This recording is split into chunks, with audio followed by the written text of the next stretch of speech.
Okay, I think I'm the only one in here right now. So it's a bird. It's a plane. It's Superman. It's Superman, Man of Steel, Superman. Last Kryptonian. It's Superman, Superman. Da da da. Aquaman, King of the Seven Seas.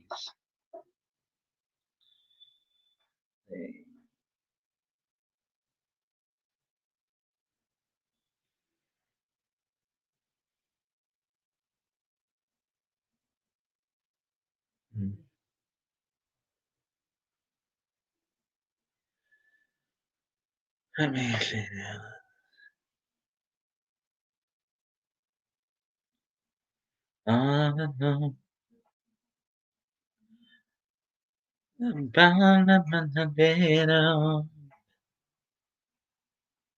Do do do do do do do. Do do do do do do do. Do do do do do. Do do do do do do. Do do do do do do. Do do do do do do do. Do do do do do do. Hey Woody,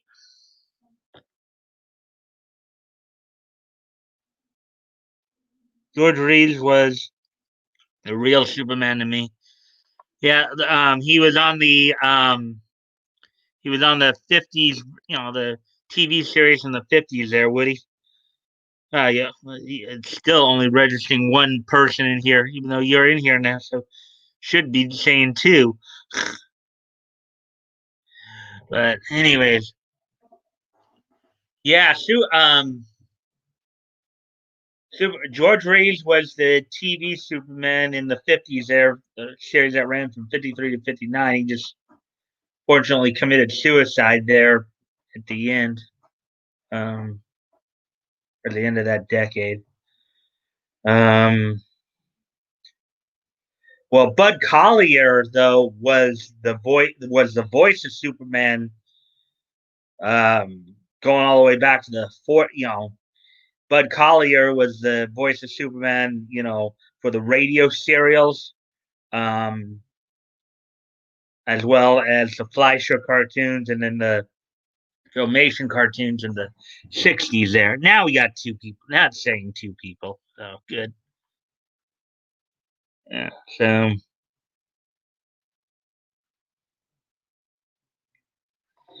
and then Danny Dark took on the role of Superman for the Super Friends cartoons. Um, and from there, when in the '90s, at the start of the DCAU, the DC Animated Universe, Tim Daly voiced Superman and Superman the Animated Series. But then I guess he was on some other projects because they had to bring in George Newbern to take over the Superman's roles, for Justice League and Justice League Unlimited. And from what I understand, Nolan North voiced him for Young Justice. Um, let's see.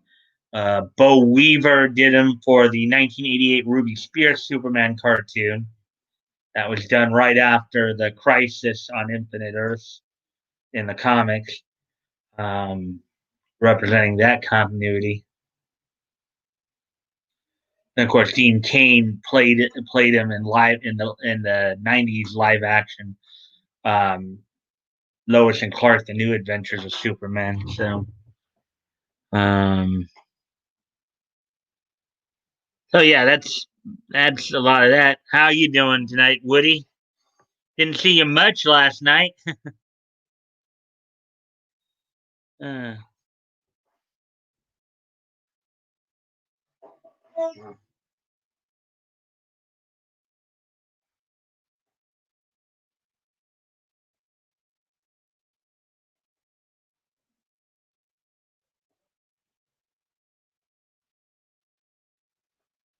Magic all the way.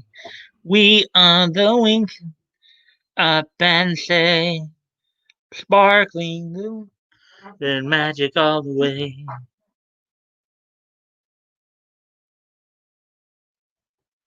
Hmm.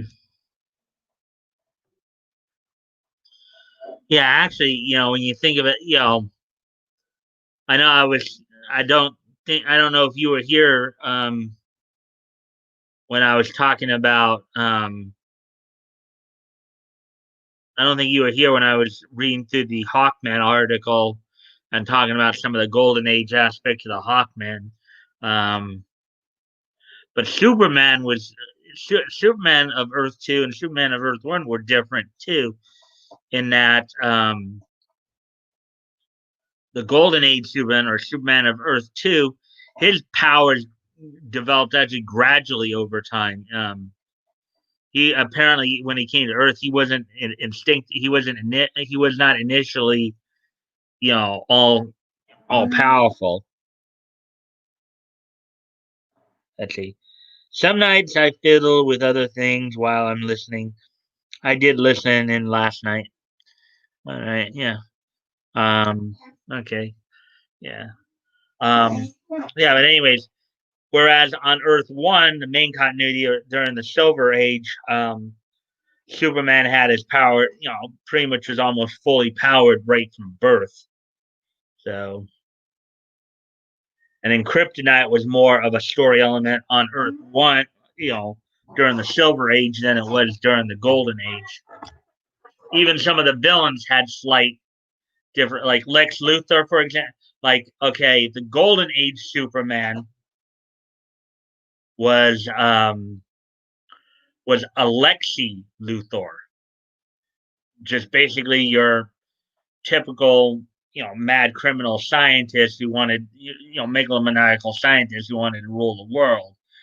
Initially, he had hair, but from what I understand, an artistic mistake, they at the time drew the Ultra Humanite in his human form instead of Lex Luthor, and that's how Lex Luthor ended up becoming bald. And then the Lex Luthor of Earth One is probably the backstory most people know of, where he actually moved to Smallville as a teenager and actually had befriended Superboy before a lab accident, that Superboy saved him from ended up making him lose his hair and thus lose his mind and have a lifelong vengeance, have a lifelong desire for vengeance against Superboy. So, aka Superman. So, and then in the modern era, we got the businessman Luthor, the super genius, super industrial genius. Um, let's see. What are some other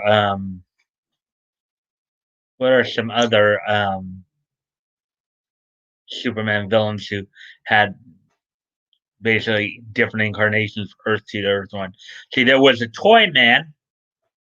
Now, the Earth 2 Toy Man is the one that I think most people are familiar with.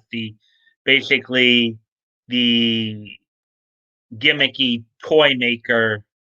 I mean, I guess between Earth 2 and Earth 1, there wasn't really much of a difference. It's basically the gimmicky toy maker. But from what I understand, in modern age, they made him into a child molester. So, but let's see now.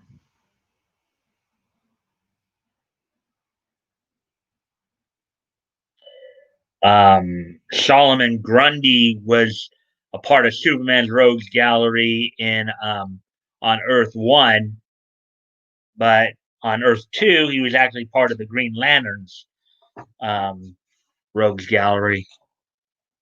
We still only have two of us in here, huh? Still just you and me thus far, Woody. uh, guess you seem to be fiddling around with other stuff. Let's see, what time is it? 10, 20. And I know that the debates are going on, so that could, and I know guys are probably, some of the guys are probably over on Nick's stream covering that. So I know that's probably what's most likely going on. But I'll give it till about the 15-minute mark, then I'll get started here. Yeah, because I remember in some descriptions of Superman, from some of the sources I was reading, initially he couldn't fly. When he first made his first appearance in Action Comics #1, he initially couldn't fly. It was more like he could leap an eighth of a mile. So that's what they called flight.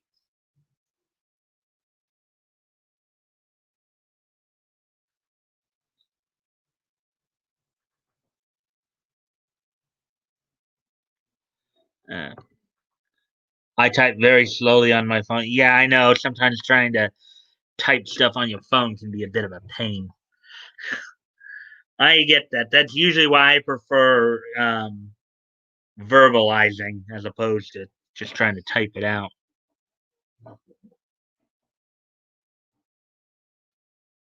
Hmm.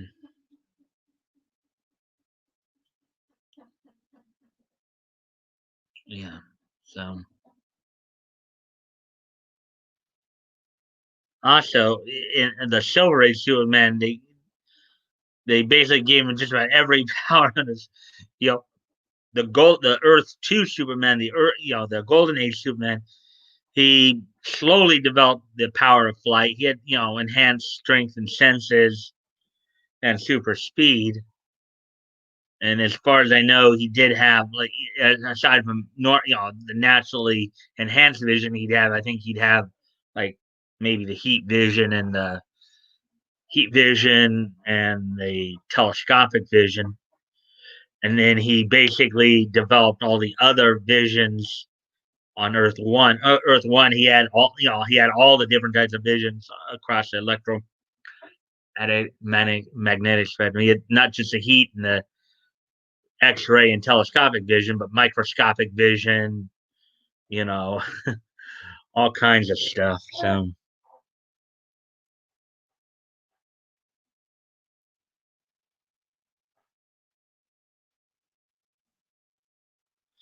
'Like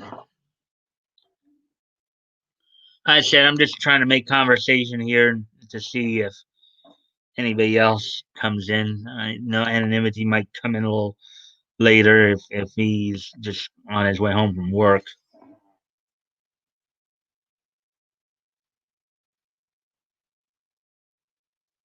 Um,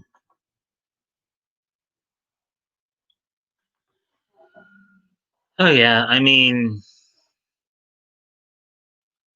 when I was doing my research too before, I mean, there's particularly with Superman, Batman, and Wonder Woman. There's subtle differences between like Earth 2 or the Golden Age versions and the Earth 1 Silver Age versions. Excuse me a moment while I go off screen here, off camera.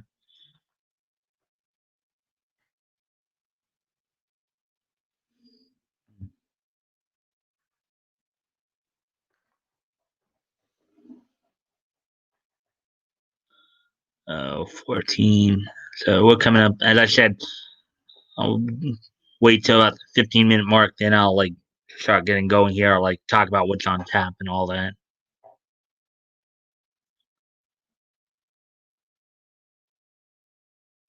Hmm.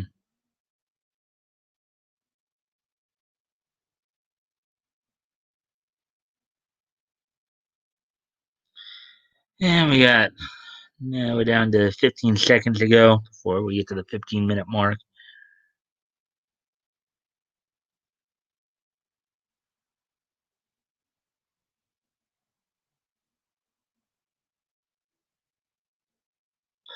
All right, so here's what's on tap tonight. I did find a couple of stories. One a Netflix story, not the one about cuties. I'm not going to talk about that.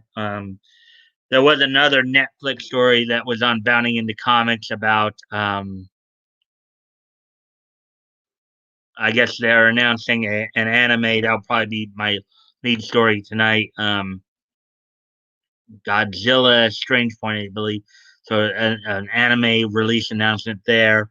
There's some Star Wars release information out there too. So those two stories I'll probably be covering tonight. Um, so hopefully people will come in soon. But anyways, we're gonna get started right here and now. Oh wait, soon. Of course, as soon as I do the share screen. Zippity doo dah, zippity yay. My oh my, what a wonderful day. Oh, plenty of sunshine heading my way. Zippity doo dah, zippity yay. Oh, wait, that one we already saw. Okay, so here we go. Here's the first story of the night. Netflix announces new Godzilla Singular Point anime series from All Star Creative Team. Let's get into this.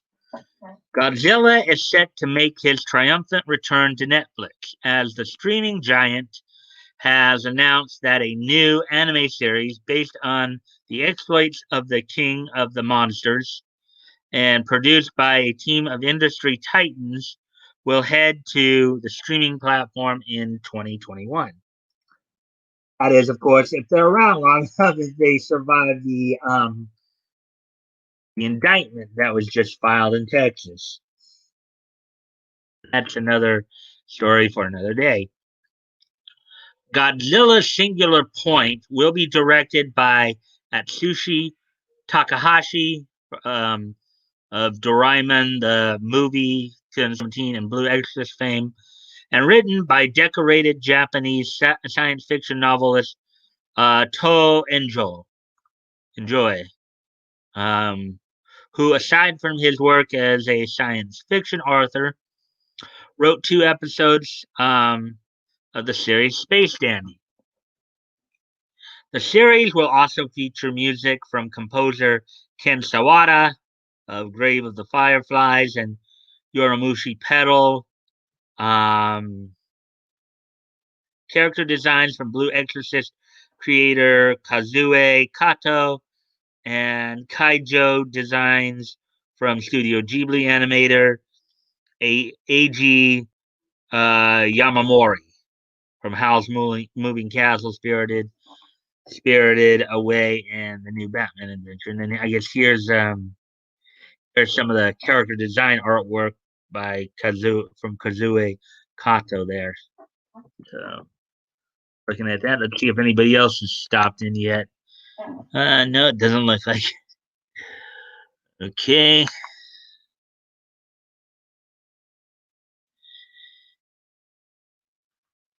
And of course, don't forget to like and share if you can. See if we can get some more people in here, possible.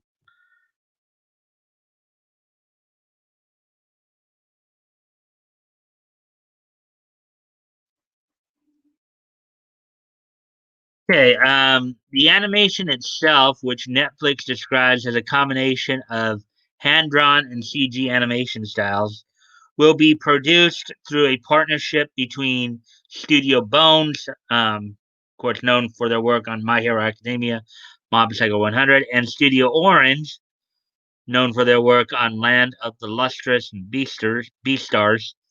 Um, Despite the shared main subject, Godzilla Singular Point is unrelated to Netflix's previous Godzilla anime film trilogy, which was composed of Godzilla Planet of the Monsters, Godzilla City on the Edge of Battle, and Godzilla the Planet Eater.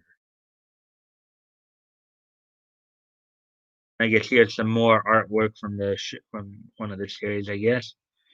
Are you excited for this new Godzilla project? What do you think about the production crew? Let us know your thoughts on social media or in the comments down below. So, well, that was a pretty short article. Wow. Oh boy, another quick night it would seem. That was a pretty short article there.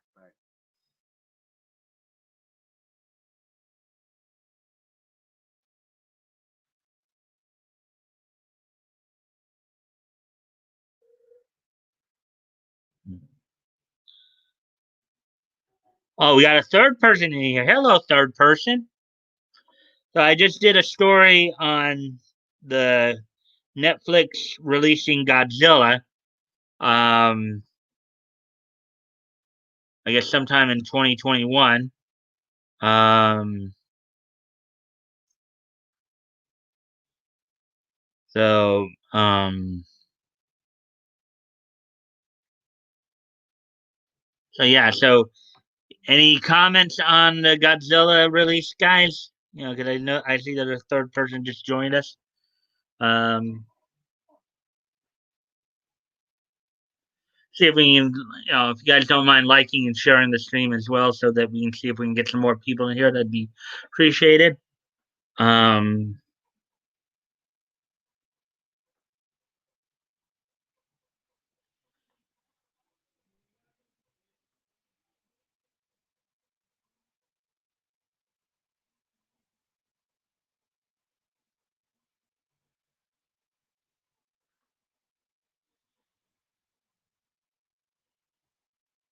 yeah. So, anybody got anything to say about Godzilla? If not, I guess I'll move on then.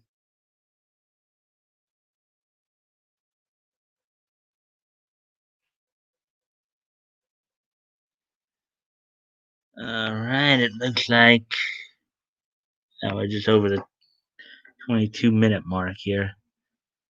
Like it's gonna be another short night. uh,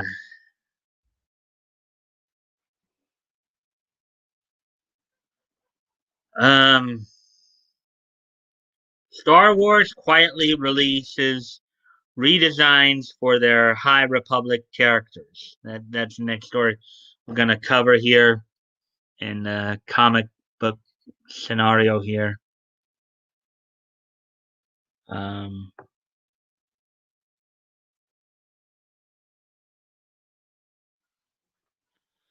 so, anyways, as we move on here, okay. So the Star Wars and Lucasfilm team have quietly released redesigns for their High Republic characters. Back in April, Star Wars originally released designs for their upcoming High Republic characters that included Avar Chris, Loden, Great Storm, Kiev, Trennis, um, Stellan Gios, and Vernestra Vern Rowe. Here's Avar Chris. So here's, I guess, the design of Avar Chris right here, concept art, lightsaber and all.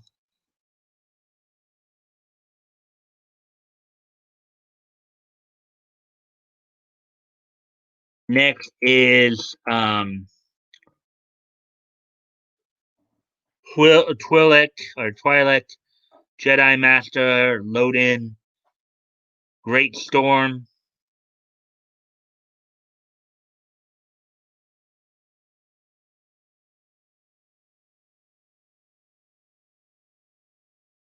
like a gray skin there, I guess.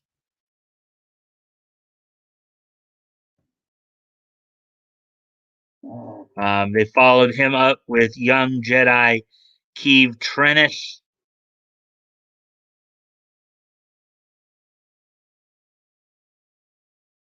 Yeah, so like she's got more like a light spear as opposed to a light saber, or not spear, but a light staff as opposed to a light saber.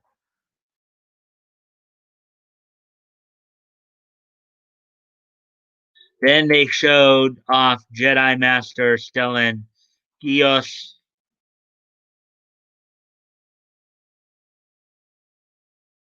and it looked like he's got his lightsaber in his left hand. Wonder if that makes him a southpaw. Another southpaw here. Finally, they showed off the um, Maryland Jed Knight Vernestra Vern Rowe. Green skin southpaw there. Southpaw meaning left handed. Before I continue on here, let's see if we got any more people in or any more comments. Oh, we got 4 people. Hello, fourth person. Hello, people. How are you all doing tonight? Hopefully, you're all enjoying the stream thus far. Um, you guys can remember to like and share the stream. That'd be appreciated. See if we can get some more people in here as I continue on. And also, don't feel free to comment anytime you guys want.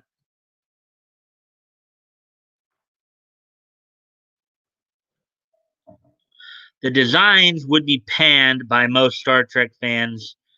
Artist Stephen Wayne even offered up a redesign of Avar I guess Kurtz. I was reading as Chris, so sorry about that.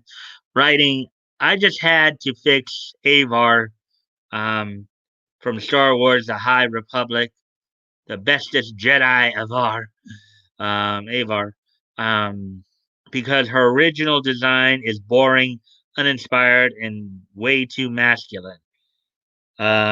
He added, I mean, if your lead character is basically an overpowered and flawless goddess, at least make her look like one, right?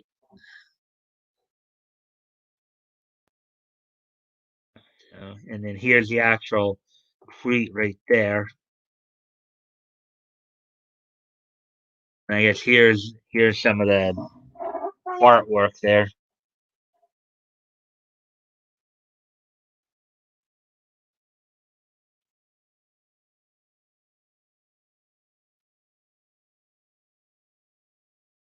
You can see a better look at at his redesign below.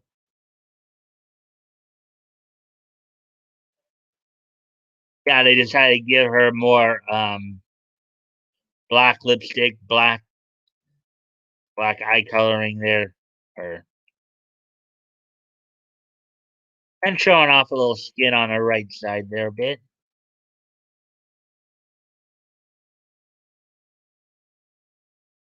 Star Wars would quietly begin releasing new designs for these High Republic characters in July. In a blog post revealing the Trandoshan Jedi Master Skier, um, they would also sneak in a new design for Avar Curse or Chris. Okay, is it Chris or Curse? You can see the portly Trandoshan below. Yeah, kind of a big guy with a look of a kind of a lizard right there. This Trandosians are lizard-like creatures, I guess, reptilian. Um, and here's a new design for Avar Chris. Hmm. Interesting. At least as compared to the older one, or I'm sorry, the previous design. This one looks a little younger and still kind of stocky, but maybe a little more, feminine. They would also upload new designs for Keith Trennis and Stellan Gios by artist Jeff R. Thomas. These new designs also indicated that the Jedi have two separate outfits: mission attire and temple attire. The above image of Avar Chris, showcased in July, was her mission attire. Here's her temple attire below. Yeah, interesting. Here's a redesign of Stellan Gios. So they made him look a little older by putting on a beard and mustache on him. That's interesting. They again no newer comments. It looks like. Um, Still got 4 people in here, so that's still pretty cool. Um,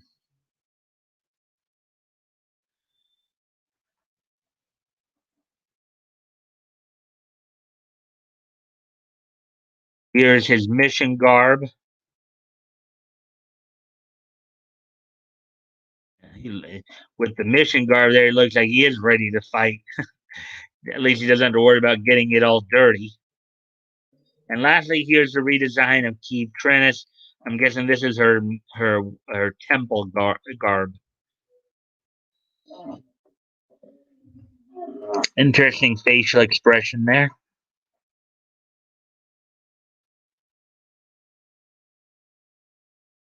Here's her mission garb. I wonder if the first ones were.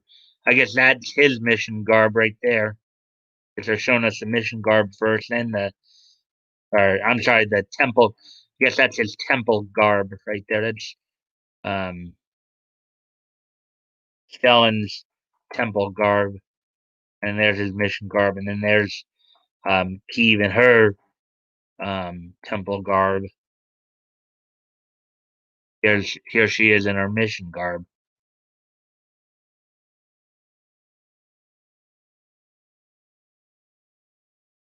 The High Republic is Lucasfilm's latest publishing initiative, which will tell stories set in the world of Star Wars 300 years before the events of The Phantom Menace. Lucasfilm describes the High Republic, stating, "The galaxy is at peace, ruled by the glorious Republic, and protected by noble and wise Jedi Knights.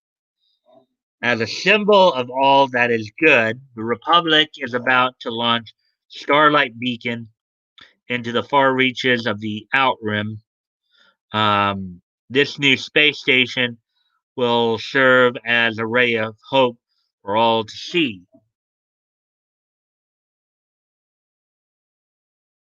Let's see if anybody, nothing new being said thus far.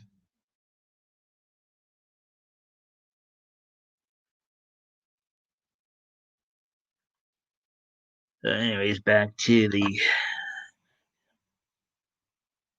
okay. Lucasfilm concludes, but just as a magnificent renaissance spreads throughout the Republic, so does a frightening new adversary. Now the guardians of peace and justice must face a threat to themselves, galaxy, and the Force itself. And from the looks of it, looks like Marvel Comics is handling the publishing duties of this comic. You see it right here. Marvel #1 variant. I guess this is a variant cover. Star Wars: The High Republic.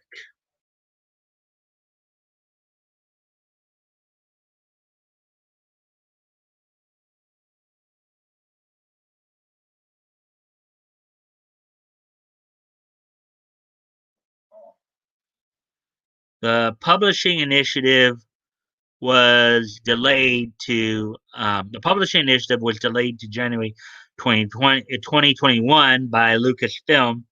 Publishing creative director Michael Siglain. Siglain stated, "Given these unprecedented times, we have made the decision to move the launch of Star Wars: The High Republic to January 2021 to ensure that the launch is as grand and epic as it deserves to be." In other words, I think in layman's terms, they didn't want to have it they didn't want to have it going up against the chaos that we're going through right now in the world today. So figured maybe by that point everything would had kind of calmed down enough to um, for it to have the spotlight on it. The initiative will launch with the Marvel comic series The High Republic and the novels A Test of Courage and Light of the Jedi.